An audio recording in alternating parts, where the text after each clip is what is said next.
न्याय दर्शन के मर्मज्ञ ऐसे महान विद्वत दार्शनिक उदयनाचार्य जी और प्रसिद्ध कवि आरसी प्रसाद सिंह जी की इस पवित्र पावन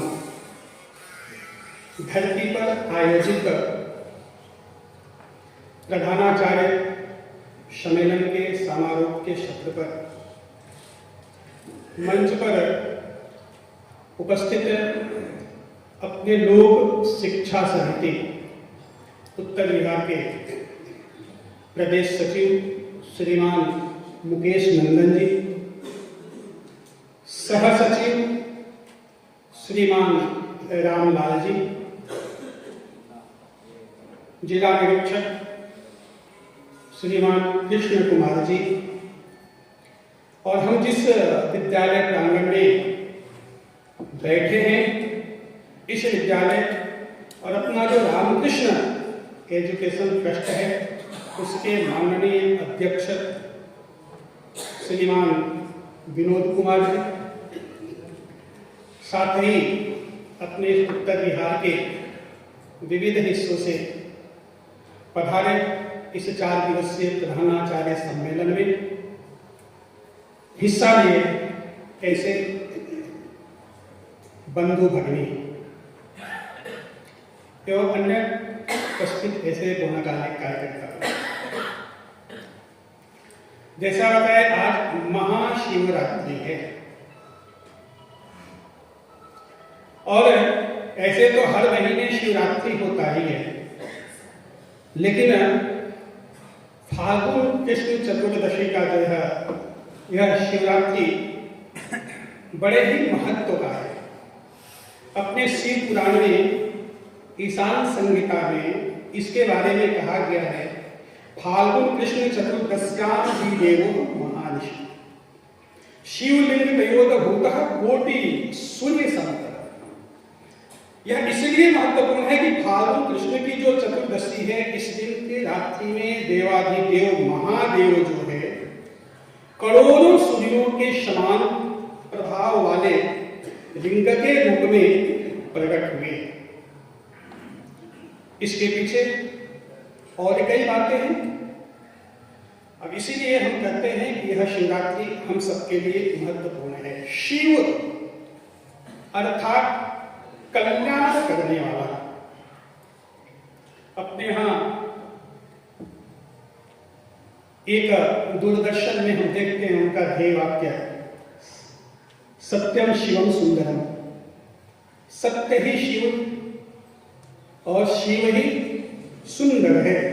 इसलिए मनचा वासा और कर्मणा, मन वचन और कर्म के आधार पर सत्य को पालन करते हुए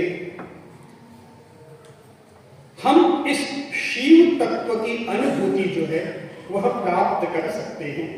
अतः आज जो है हम इस महाशिवरात्रि के अवसर पर यह संकल्प ले सकते हैं कि हमारे जीवन में हम वह मन वचन और कर्मों के आधार पर सत्य का अक्षरशः पालन करते हुए उस शिवत्व की अनुभूति प्राप्त करें। शिवो भूत्वा शिवम यजेत, शिव की आराधना करते करते हम स्वयं शिव बन जाएं, ऐसा एक प्रयास हम सबको करते रहने की जरूरत है। हम 4 दिनों के इस प्रधानाचार्य सम्मेलन में हिस्सा लिए हैं। कई महत्वपूर्ण विषयों पर वित्त कथन के क्रम में अपने प्रदेश सचिव जी ने बताया, कई केंद्रीय और क्षेत्रीय पदाधिकारियों का मार्गदर्शन भी प्राप्त हुआ। स्वाभाविक रूप से केवल संगठन ही नहीं तो अपने समाज की एक व्यवस्था है। वह व्यवस्था क्या है? तो चाहे समाज हो, संगठन हो अथवा व्यक्ति हो, जिस ध्येय को लेकर के चला है, जिस कार्य को हमने स्वीकार किया है, उस कार्य की गति, उस कार्य की जो नियति, उसका जो गंतव्य, वहां तक सही दिशा में सही स्थिति में हम पहुंच रहे हैं कि नहीं, ऐसा विचार करने के लिए समय समय पर व्यक्ति समाज संगठन हर एक को अगर अपने लक्ष्य की निर्बाध गति से प्राप्ति करनी हो तो अपने आप को अवलोकन करना पड़ता है। अवलोकन के कई प्रकार हैं। सामान्यतः 3 प्रकारों से हम अवलोकन के बारे में विचार करते हैं। पहला जो प्रकार है अवलोकन करने का वह विहंगावलोकन है। अब यह विहंगावलोकन क्या है? तो स्वाभाविक रूप से जो बाहरी दृश्य है जो दिखता है, जैसे अभी जो है वह हमने एक अपने अपने स्थानों पर ब्रीफ दिया होगा, तो कुल मिलाकर के लगभग एक विहंगावलोकन हमारे यहाँ जो है करते हैं। लगभग 185 से 86 विद्यालय एक बड़ा दृश्य है हमारे सामने पूरे उत्तर बिहार में, और इन पूरे 185-86 विद्यालयों में लगभग 52,000 के आसपास भैया और बहनें हैं। और इन भैया और बहनों को सही दिशा देने के लिए, मार्गदर्शन करने के लिए लगभग 1700 के आसपास ऐसे आचार्य आचार्य बंधु भगिनी। इनके आंतरिक और बाह्य व्यवस्था के लिए स्वाभाविक रूप से स्थानीय स्तर पर समिति भी है। समिति में औसत विद्यालयों के हिसाब से आंकड़ा करें तो लगभग पूरे 10 हम कर सकते हैं। एक बड़ा परिवार हमारा दिखाई देता है। और वही नहीं तो फिर 52,000 भैया बहनों हैं, कहीं ना किसी परिवार से जुड़े हैं, इसलिए हमारे एक अभिभावक परिवार है। तो वहां तक की यात्रा करते हैं तो अभिभावक परिवार हजारों की संख्या में एक अभिभावक परिवार हमारे साथ जुड़ा हुआ है। और ये भैया बहन किसी न किसी एक भौगोलिक क्षेत्र से आते हैं, इसलिए हजारों गांवों तक हमारा संपर्क और संबंध है। यह हमारे कार्य का विहंगावलोकन है, बाहरी दृश्य है। और जब यह देखते हैं तो अति प्रसन्नता होती है अपने मन के अंदर। लेकिन दूसरे प्रकार से जब अवलोकन करते हैं तो दूसरा अवलोकन है वह है सिंहावलोकन। हम सब जानते हैं कि सिंह जब 10 कदम 20 कदम आगे बढ़ता है और हर बार पीछे मुड़ करके देखता है, तो हम भी सिंहावलोकन करते हैं। हम इतने बड़ी संख्या में, इतने बड़े स्थानों पर, इतने परिवारों के साथ जुड़े हुए हैं, और जिस ध्येय को लेकर के हम चल रहे हैं, वास्तव में जो जुड़े हुए हैं उनके अंदर यह अभिमान है क्या कि हम विद्या भारती जैसे संगठन से जुड़े हुए हैं। विद्या भारती समाज शिक्षा के माध्यम से समाज निर्माण, राष्ट्र निर्माण की दिशा में कार्य करने वाली संगठन है, इसलिए हमको गर्व है। और इस गर्व की अनुभूति को गर्व ही नहीं करना, तो इसके साथ साथ हमारे विद्यालय परिवार से जुड़े हुए जितने लोग वहां तक वह गौरवान्वित महसूस करें, इसका एक वातावरण का निर्माण वह हो रहा है।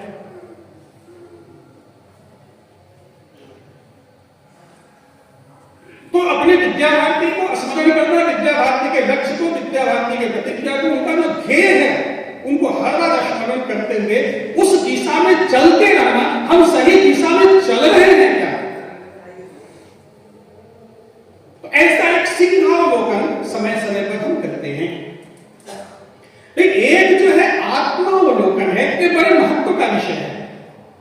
ये आत्मावलोकन हम जिस ध्येय को लेकर के काम करते हैं, हम जैसा चाहते हैं समाज का निर्माण करना, हम जैसा चाहते हैं आज की जो नई पीढ़ी है, बाल मन है, युवा पीढ़ी है, अपने विद्यालयों के माध्यम से और शिक्षा रूपी संस्कारों के आधार पर जीवन मूल्यों को केंद्र में रखते हुए जैसा हम निर्माण करना चाहते हैं, वैसा निर्माण हो रहा है क्या? हो रहा है तो और अच्छा हम कैसे करें, इसके बारे में फिर विचार। और नहीं हो रहा है तो कारण क्या है? ऐसे कारणों को ढूंढते हुए उस कारण का निवारण क्या हो सकता है, इस पर विचार।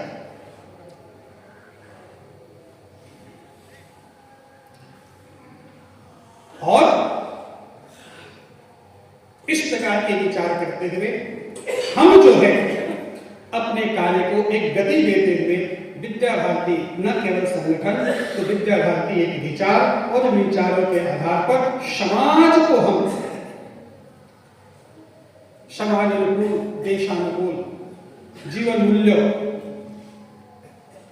से समर्पित ऐसे समाज को हम खड़ा कर पा रहे हैं। इसके लिए हमारा संकल्प, वह संकल्प सिद्धि की ओर बढ़ रहा है। नहीं बढ़ रहा है तो कैसे बढ़ेगा? इसका एक प्रचार यह आत्मावलोकन है। और इसी आत्मावलोकन भी हम जहां खड़े हैं उस दिशा में शरीर, मन, बुद्धि और आत्मा के साथ हम जुड़े हुए हैं।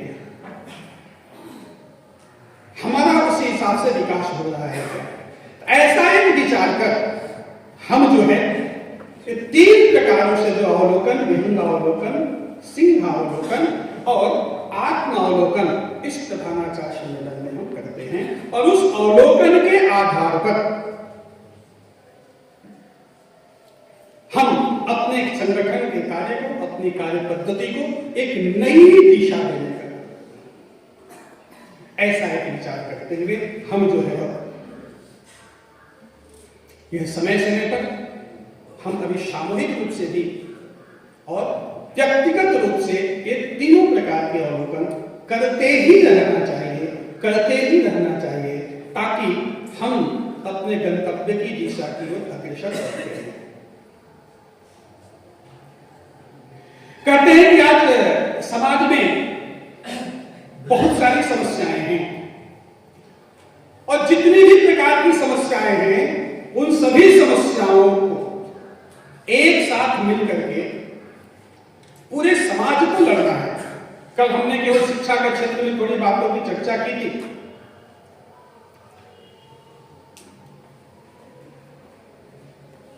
लेकिन केवल शिक्षा के क्षेत्र कई ऐसी समस्याएं समाज में है और समाज के हर समस्याओं को समाज के लोगों को ही मिलकर के एक साथ लड़ना है। तो समाज हर प्रकार की समस्याओं से लड़ने के योग्य बने, उनके अंदर संघर्ष की क्षमता विकसित हो। इस दृष्टि से हमारी शिक्षा का इसमें बहुत ही बड़ा महत्व है, एक बहुत बड़ी भूमिका है। क्योंकि यह जो हमारा समाज है, शिक्षक, शिक्षा और संगठन, इसकी परिधि में ही उनके विकास की बातें जो है वह निहित है। अब समस्या की बात करें तो शिक्षा की समस्या तो है, शिक्षा के साथ साथ समाज में सामाजिक मूल्यों की समस्या है और सामाजिक मूल्यों के कारण अनेक प्रकार की अन्य समस्याएं हैं। जैसे आज बड़े स्तर पर विचार करें तो आतंकवाद है, राष्ट्रीय अंतरराष्ट्रीय स्तर पर आतंकवाद है तो राष्ट्रीय स्तर पर अलगाववाद है। शिक्षा के क्षेत्र में विचार करें तो रात में बात किए थे, उसका एक जो बाधारीकरण है और उसके कारण से जो समस्याएं आ रही है, धीरे धीरे जीवन मूल्यों से परे होने के कारण हमारी जो संस्कृति है, हमारी परंपराएं हैं, उसमें क्षरण आ रहा है। समाज में विघटन हो रहे हैं तो कहीं जातिवाद के कारण बढ़ती हुई हिंसा है, तो फिर कहीं अल्प प्रधान होने के कारण भ्रष्टाचार है। अब इस तरह से वर्तमान समय में विचार अगर करते हैं कि जितनी भी प्रकार की समस्याएं हो, इन समस्याओं के पीछे कारण क्या है, तो एक ही कारण समझ में आता है, वह है संघर्ष। संपूर्ण दुनिया में वह संघर्ष चल रहे हैं और संघर्ष चल किसका रहा है, तो मान्यताओं का संघर्ष चल रहा है। और वह कौन सी मान्यताओं का, तो दो ही मान्यताओं का संघर्ष है। यह एक तो भारतीय मान्यताओं का संघर्ष है और दूसरा जो है वह पाश्चात्य के मान्यताओं का संघर्ष है, अर्थात भारतीय चिंतन और पाश्चात्य के चिंतन का संघर्ष है। और इसीलिए यही संघर्ष जो है मुख्य समस्या का वह कारण है। और संघर्ष आएगी तो सबसे पहले अगर हम विचार करते हैं उनके जड़ में जो संघर्ष है, संघर्ष के पीछे कारण तो मजहबी अवधारणाएं हैं। वो मजहबी अवधारणा क्या है, तो अगर हम आतंकवाद की बात करें तो पहला आतंकवाद है। आतंकवाद क्यों है, तो आतंकवाद के पीछे जिहाद है। फिर कहते हैं कि जिहाद क्यों है, तो जिहाद के पीछे जो है, जिहाद के जड़ में जो है वो क्या है, वह एक ऐसी अवधारणा है। वह कौन सी अवधारणा है? कि मैं ही सत्य हूं, बाकी सब झूठे हैं। मैं ही ठीक हूं, बाकी सब गलत है। मेरा ही ईश्वर, मेरा ही भगवान सही है, बाकी सब गलत है। मैं जिस मार्ग पर चलता हूं वही मार्ग सत्य है, बाकी सारे के सारे मार्ग जो है वह गलत है। इसीलिए मेरा ही सत्य है, मेरे जैसा लोगों को चलना चाहिए। वैसे ही मतांतर के पीछे भी यही कारण है। तो कुल मिलाकर के मैं ही सत्य हूं, मेरा ही सत्य है, मेरे जैसा ही लोगों को बनना है। इसलिए हम लोगों को बनाने के पीछे पड़े हुए हैं, लोग बनाने के पीछे पड़े हुए हैं। अब इस कारण से अपने आप को स्थापित करना है, उसके लिए वह एक संघर्ष का मौका है। आज एक बड़ी दुनिया में समस्या, जिसको केवल राष्ट्रीय स्तर, अंतरराष्ट्रीय स्तर पर चिंतन का विषय बना हुआ है, वह चिंतन का विषय है पर्यावरण का। धारणाएं क्या थी पर्यावरण के संदर्भ में? तो हमारे यहाँ की धारणाएं थी, हम कहते थे कि धरती जो है हमारी मां है। इसलिए धरती पर रहने वाले चाहे जो कुछ भी हो, पशु हो, पक्षी हो, कीट हो, पतंग हो, पेड़ हो, पौधे हो, नदी हो, तालाब हो, सबके साथ हमारा जो है वह पारिवारिक संबंध है। उनके साथ हम मनुष्यों का एक अपना पारिवारिक नाता है, वो प्रकृति के अंग होने के कारण, इस मिट्टी के अंग होने के कारण। तो ये हमारी धारणाएं थी। लेकिन दुनिया में एक ऐसी मजहब आई जिसको सामान्यतः हम सेमेटिक मजहब के रूप में जानते हैं। उसमें सबसे पहले यहूदी आए, उसके बाद क्रमशः ईसाई आए, उसके बाद इस्लाम। उस इस्लाम और ईसाइयत ने जो यहूदियों का ही अनुसरण करने का एक प्रयास किया, और उन्होंने कहा, उनकी मान्यता थी कि 100 दिनों में पूरे दुनिया को जो है वह भगवान ने बनाया। उसमें झरने बनाए, पहाड़ बनाए, वृक्ष बनाए, पृथ्वी बनाई, सब कुछ बनाया। फिर उसके बाद उन्होंने एक आदमी बनाया, फिर स्त्री बनाई, और उसने कहा कि अब सब कुछ तेरे लिए है, तुम इसका उपयोग करो, सब उपभोग करो। अब उन्होंने ऐसा ही माना कि ये सब ईश्वर ने जो भी बनाया वह मेरे लिए बनाया है, इसलिए इसका उपयोग करना, उपभोग करना है, जितना हम कर सकते हैं वह करें। तो पिछले सैकड़ों वर्षों में आज जो पर्यावरण की संकटें सामने दिखाई देती है, वह उसका अनुभव नहीं आया था, क्योंकि मनुष्य का जो है ग्रहण करने की क्षमता, उपयोग करने की क्षमता, शोषण करने की क्षमता एक सीमित है। लेकिन धीरे धीरे विज्ञान और तकनीक का जो विकास हुआ, इस विज्ञान और तकनीक के विकास के कारण मनुष्य के अंदर जो है इस जो क्षमताएं थी वह बढ़ गई, और जो हम हजारों वर्षों में नहीं कर पाए वह 50 वर्षों में ही करने का सामर्थ्य लोगों में उस विज्ञान और तकनीक के कारण विकसित हुआ। मनुष्य को पता था इस धरती में कहां कहां क्या और कैसे है, इसीलिए उस विज्ञान और तकनीक के आधार पर मनुष्य भोग की जो है लालसा उनके अंदर जगी, और वह अधिकाधिक भोग करने का प्रयास किया। और केवल हम भोग कर सकते हैं तो करें, फिर भोग के साथ साथ हमने संग्रह का स्वभाव धीरे धीरे बनते गया, और उसके कारण से यह एक समस्या उत्पन्न होते गई। यह हमारी सृष्टि की समस्या है। इस मजहबी धारणाओं में साइंस एंड टेक्नोलॉजी का जो डेवलपमेंट हुआ, इस बीच में साइंस और टेक्नोलॉजी के साथ साथ आर्थिक और राजनीतिक विचारधाराएं भी उत्पन्न हुई, और इस आर्थिक और राजनीतिक विचारधाराओं के कारण वहां से जो मान्यताएं उत्पन्न हुई, वो था कि मनुष्य जो है वह इसका सामूहिक कोई जीवन नहीं है, या सोशल नहीं, या इंडिविजुअल है। अब इंडिविजुअल है, मनुष्य इंडिविजुअल है तो क्या है? तो हमको स्वतंत्रता चाहिए, फ्रीडम चाहिए मनुष्य को। अब स्वतंत्रता चाहिए, फ्रीडम चाहिए, तो कहां तक? तो हर चीज के लिए स्वतंत्रता, भोग करने के लिए तो चाहिए, लेकिन शोषण करने के लिए भी स्वतंत्रता चाहिए, संग्रह करने के लिए भी स्वतंत्रता चाहिए। और स्वाभाविक रूप से आगे आने वाले समय में धीरे धीरे यह अवधारणाएं जो है अर्थ पर आकर के केंद्रित हो गई, और स्वाभाविक रूप से जब अर्थ पर आकर के केंद्रित हुई, हमारा समाज जीवन जो है आर्थिक विषयों को केंद्र में जब रखा, तो वर्तमान में जितनी भी समस्याएं उस अर्थ के केंद्र में हमारा जीवन होने के कारण, अब इस कारण से जो समस्याएं उत्पन्न हुई, इस समस्याओं का समाधान न हमारे पास है न आपके पास है। इस इंडिविजुअल को केंद्र में मानने के कारण स्वाभाविक रूप से अर्थ केंद्र में होने के कारण हमको धन चाहिए, और धन चाहिए तो हमने क्या किया, धन कमाना शुरू किया। और धन कैसे कमाना है? धन कमाना है तो अपने यहाँ पुरुषार्थ की चर्चा हुई है, हर आश्रम व्यवस्था है, पुरुषार्थ आश्रम व्यवस्था में पुरुषार्थ कमाना है हमको। लेकिन हमको धन चाहिए तो धर्म के आधार पर नहीं चाहिए, हमको धन चाहिए इन प्रकार है हम उसको संग्रह करना प्रारंभ किए, और इस नाते से यह भ्रष्टाचार रूपी मार्ग जो है फन फैलाए हमारे सामने वो खड़ा दिखाई दे। और प्रत्यक्ष और परोक्ष रूप से हम कहीं न कहीं नहीं चाहते हुए भी उसमें सहभागी के रूप में, और जब धर्म की प्रधानता, धन की प्रधानता होती है तो स्वाभाविक है भ्रष्टाचार उसका एक परिणाम आएगा ऐसा, क्योंकि तो किसी तरह से कमाना, धर्म के आधार पर नहीं कमाना, और इसलिए धर्म के आधार पर जब कमाते नहीं तो धर्म के आधार पर उसका उपयोग भी नहीं करते।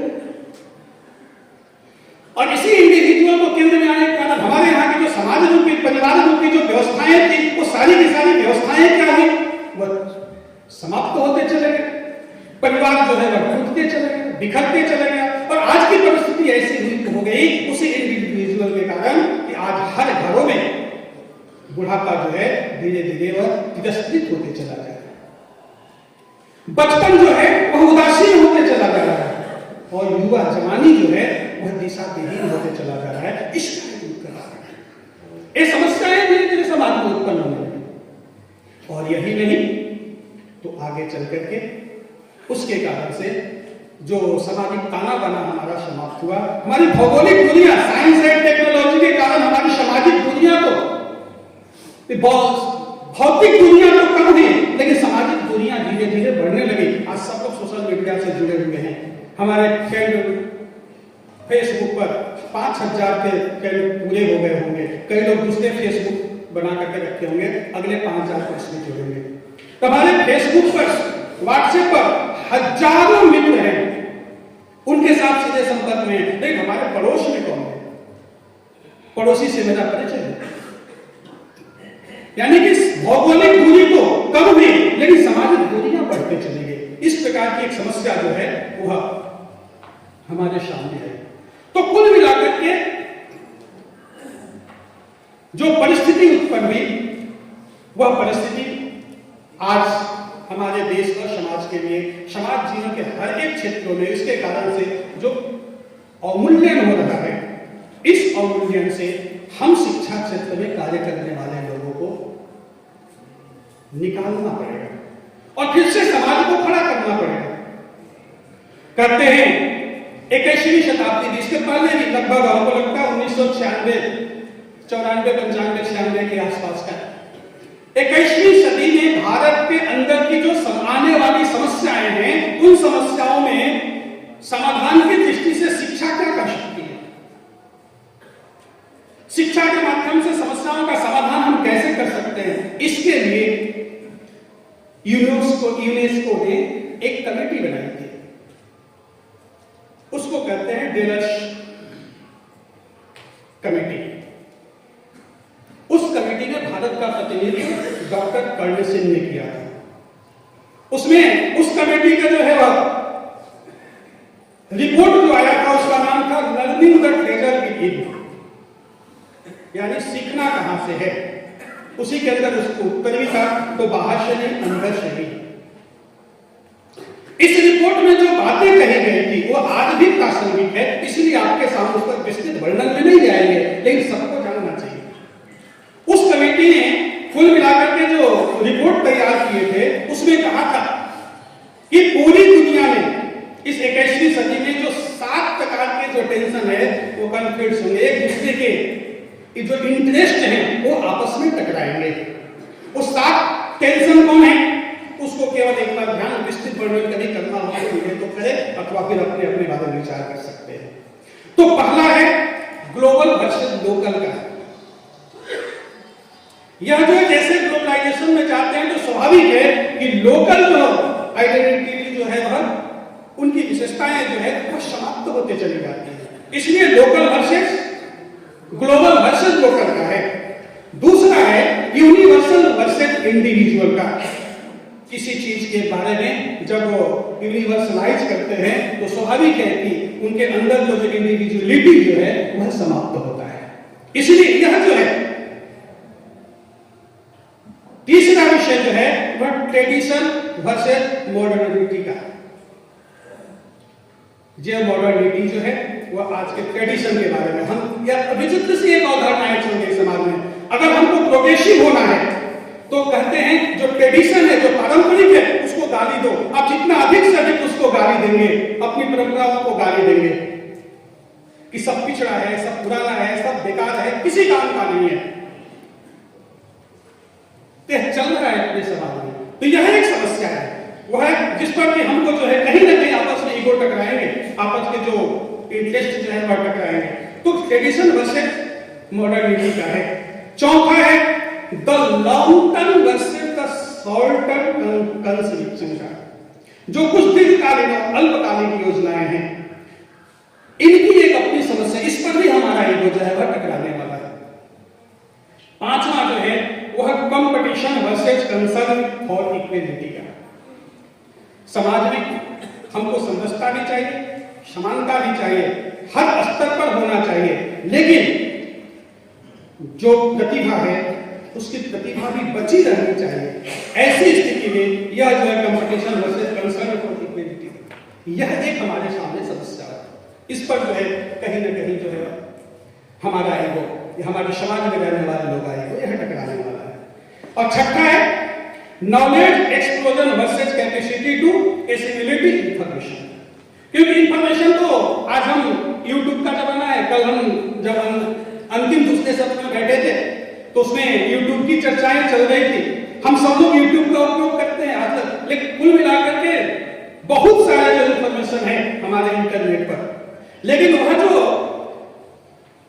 जानकारियां हैं उसमें से हमको क्या लेना, कितना लेना, कैसे लेना, कहां से लेना, यह सब हमारे हाथ में है।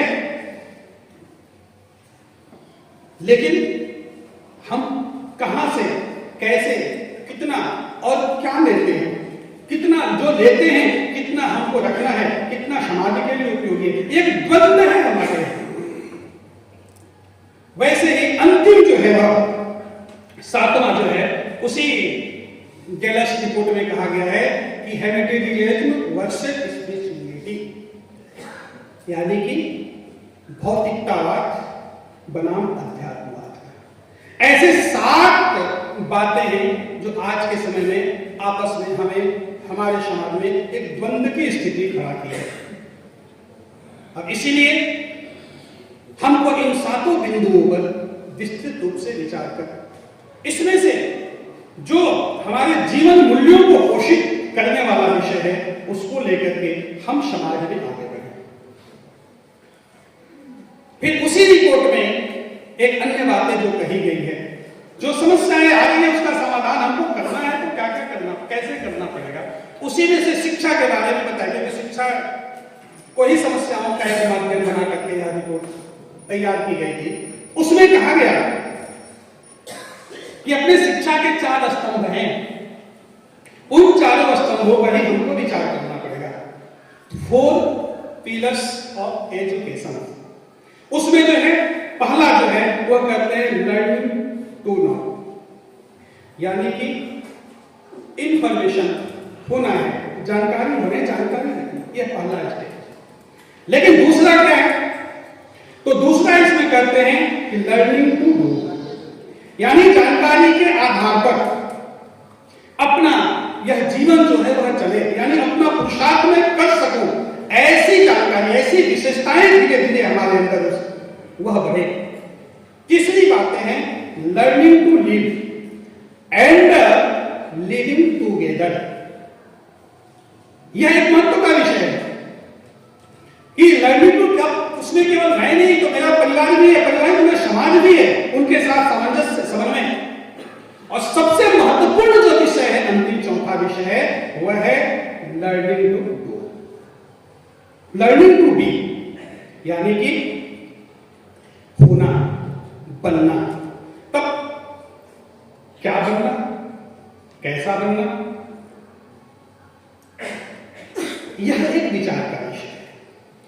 अब इसीलिए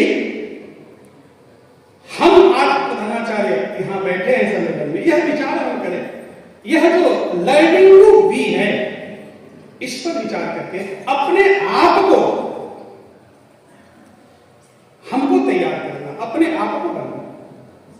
प्रधानाचार्य होने के नाते अभी कल के सत्र में भी था, हमारी भूमिका क्या है। तो ऐसा विचार कर हम जो है अपने अपने बारे में सोचे, क्योंकि हम केवल प्रधानाचार्य नहीं, एक व्यक्ति ही नहीं, तो व्यक्ति के साथ साथ हमें कार्यकर्ता भी है, विद्या भारती से जुड़े कार्यकर्ता। और इस नाते से हमको अपने बारे में जब विचार करना हो तो हमको कैसा बनना, क्योंकि हम बनाने वाले हैं, और जब बनाने वाले हैं तो बनाने जैसा हम बनाना चाहते हैं आज की पीढ़ी को, वैसा हमको बनना पड़ेगा। और इस बनने के लिए हमको एक कार्यकर्ता के रूप में अपने बारे में विचार करना पड़ेगा। अब यह विचार करते समय स्वाभाविक है कि आज का समय जो है अर्थ का युग है। इस अर्थ के युग होने के कारण, अर्थ प्रधान होने के कारण हम भी कहीं न कहीं किसी न किसी रूप में परिवार और समाज के साथ जुड़े हुए हैं। लेकिन अन्य जो सामाजिक जीवन में लोग जी रहे हैं, उससे कहीं न कहीं हमारा जो है अलग दिशा है, हमारी सोच अलग है। हम व्यक्ति के नाते ही केवल नहीं, तो हम एक परिवार के नाते, एक संगठन के नाते, एक विचार के नाते कार्य करने वाले कार्यकर्ता है। क्योंकि शिक्षा केवल रोजी और रोटी कमाने का माध्यम नहीं, कोई कला कौशल सीख लेना, उसमें कोई विशेषज्ञ बन जाना, यही एकमात्र नहीं है। तो शिक्षा का मूल जो है, जैसा कि हम सबने अपने लक्ष्यों में कहा है, हम निर्माण करने वाले हैं, तो हमारा शिक्षा का मूल ही है निर्माण करना। और इस निर्माण की प्रक्रिया के साथ हम जुड़े हुए हैं, और स्वाभाविक रूप से यह निर्माण जो है हमारा केवल शरीर मन बुद्धि का भी है, तो आत्मा का भी है। और यह निर्माण हमारा यह आंतरिक नहीं है, आंतरिक रूप से यह भाव हमारे अंदर धीरे धीरे विकसित। अब इसीलिए यह एक शिक्षा का आधार बना करके हमको निर्माण की प्रक्रिया में विचार करते हैं, तो स्वाभाविक रूप से इस निर्माण की प्रक्रिया में सबसे जो बहुमूल्य है वो हमारा जीवन मूल्य है। तो उस जीवन मूल्यों के बारे में विचार करते बैठे तो हमारे जीवन में उन जीवन मूल्यों के आधार पर हम अपने आप को तैयार कर पा रहे हैं। हर व्यक्ति का अपना जीवन मूल्य है, परिवार का अपना जीवन मूल्य है, समाज का अपना जीवन मूल्य है, और राष्ट्र का अपना जीवन मूल्य है। लेकिन हम अपने लर्निंग टू बी के बारे में विचार करते हैं तो अपने जीवन, अपने बारे में विचार करते हैं। इसलिए व्यक्तिगत जीवन मूल्य, उन जीवन मूल्यों के आधार पर हम अपने आप को कैसे तैयार कर पाते हैं, ऐसा सोचना। उसमें व्यक्तिगत जब हम विचार करते हैं जीवन मूल्यों में, उन जीवन मूल्यों में जो है वह जो मुख्य मूल्य होता है वो शारीरिक मूल्य है। हमारा शरीर स्वस्थ रहे, तेज रहे, सौंदर्य हो, स्फूर्ति हो, सहनशीलता जैसे विषय हमारे शरीर के अंदर विकसित हो। उसके बाद व्यक्तिगत गुण, आत्मबल से युक्त हो, हम आत्मविश्वासी हो, स्वाभिमान, संतोष, शौर्य और सहृदयता के भाव हमारे अंदर हो, ऐसा हमारा विकास। वैसे ही आर्थिक मूल्य के बारे में जब विचार करते हैं तो हम जो है हमारा अर्थोपार्जन धर्म आधारित हो, धर्म के आधार पर हो। और फिर केवल उपार्जन ही नहीं हो, उपार्जन के साथ साथ जो जितना अधिक उपार्जन करता है उसके अंदर उतना ही उपभोग की भी इच्छाएं जागृत होती है। इसलिए उपभोग कितना करना, कैसे करना, इसीलिए हम धीरे धीरे मित व्ययी भी होते जाएं। और यही नहीं तो धीरे धीरे हमारे अंदर उस उपार्जन को हम केवल अपने उपयोग के लिए नहीं, अपने उपभोग के लिए नहीं, तो हम समाज के लिए भी उसका नित्य चिरंतन सेवा कार्यों में हम दान की दिशा में आगे बढ़े, ऐसा विचार तैयार करता। यह जो है आर्थिक मूल्य ये हमारे समाज जीवन का पहले रहा, आज इसमें छलन है। उसके बाद नैतिक मूल्यों के बारे में विचार करें तो नैतिक मूल्यों में कर्तव्य बोध आज कई बार चर्चाएं होती है। आज संविधान में अधिकार और कर्तव्य दोनों की बातें होती है, दोनों उल्लेखित है।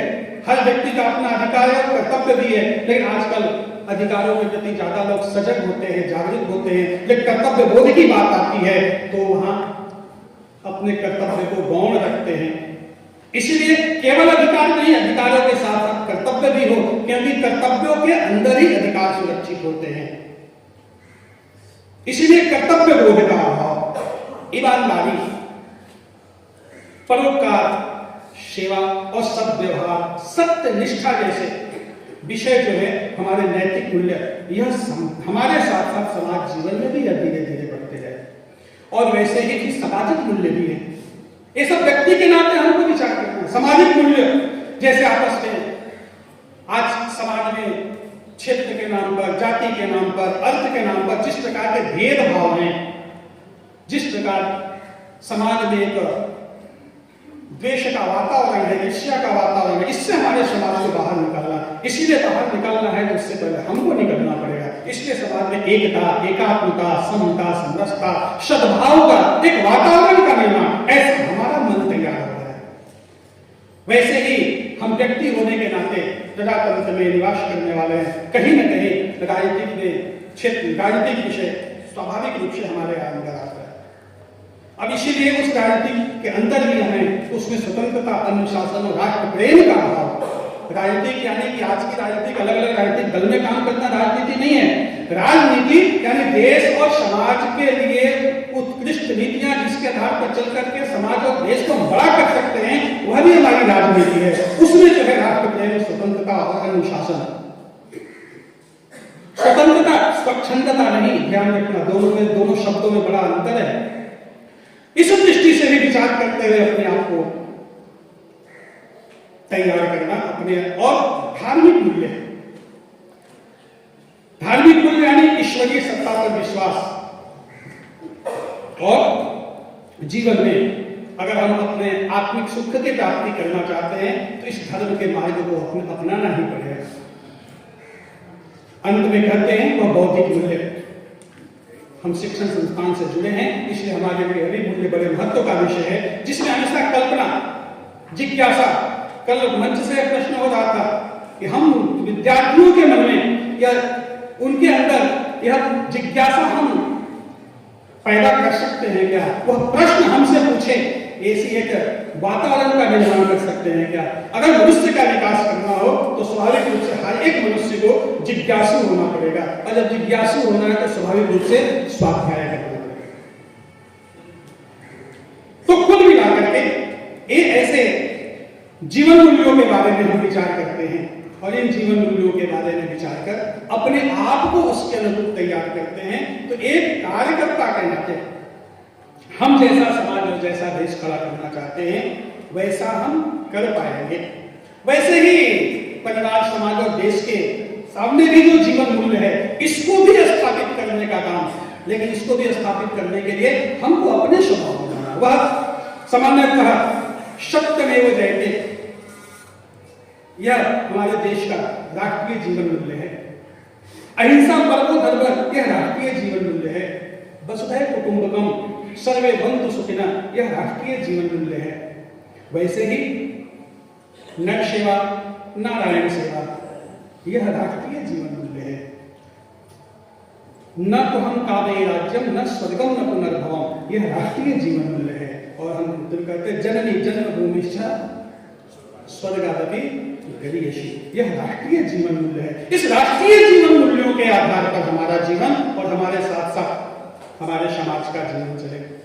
इन मूल्यों को स्थापित करना है तो स्वाभाविक रूप से स्थापित करने वाला कौन है? तो हम कहते हैं यह शिक्षकों के संकल्प शक्ति ही ऐसी है, उस संकल्प शक्ति के आधार पर हम इन जीवन मूल्यों को खड़ा कर सकते हैं। अपने संत एकनाथ जी से किसी ने पूछा था कि समाज अथवा राष्ट्र का भविष्य जो है उज्जवल कब होगा? तो उन्होंने कहा था कि जिस समय जिस समाज अथवा राष्ट्र के शिक्षक भविष्य दृष्टा होंगे, भव्य स्वप्न दृष्टा होंगे, तभी किसी समाज और राष्ट्र का जो है वह भविष्य उज्जवल हो सकता है, क्योंकि शिक्षकों की कल्पनाशीलता में ही राष्ट्र का भविष्य निहित है। अब इसीलिए उसी में आचार्य चाणक्य के बारे में वो भी कहते हैं कि शिक्षा के बारे में कई उनका उद्बोधन बड़े ही महत्व का प्रेरक रहा है। उसमें से शिक्षकों के बारे में कहते हैं कि शिक्षक कभी साधारण नहीं होता है। शिक्षक के अंदर जो है प्रलय और निर्माण उसके गोद में खेलते हैं और पलते हैं। तो हम जैसा चाहते हैं वैसा हम तैयार करते हैं, इसलिए उसको तैयार करने से पहले हमको अपने आप को तैयार करना। अब इसलिए आवश्यकता है आज के इस आधुनिक शिक्षा को पश्चिमीकरण से मुक्ति दिलाते हुए, भारतीयकरण करते हुए हमारी आज की जो पीढ़ी है उनको अपनी संस्कृति, अपनी परंपरा, अपने इतिहास, अपने पूर्वज इन सब से जोड़े रखने का और इन नैतिक और चारित्रिक मूल्यों के आधार पर उनको खड़ा करने का, उनको बड़ा करने का। अन्यथा हम जानते हैं कि पश्चिम की यह उदासीनता भरी वायरस जो है हमारी भावी पीढ़ी को नष्ट होने से नहीं रोक पाएंगे हम। अतः हमारी स्वाभाविक रूप से जिम्मेवारी है। हमने अपने विद्या भारती के लक्ष्य में कहा है, करना क्या है, लक्ष्य के बारे में भी चर्चा हुई ही है 4 दिनों के अंदर। उसमें एक ऐसी पीढ़ी का हम निर्माण करने वाले हैं जो हिंदुत्वनिष्ठ और राष्ट्रभक्ति से ओतप्रोत हो, जो शारीरिक, बौद्धिक, नैतिक, सामाजिक, मानसिक और आध्यात्मिक दृष्टि से भी पूर्ण रूप से विकसित हो।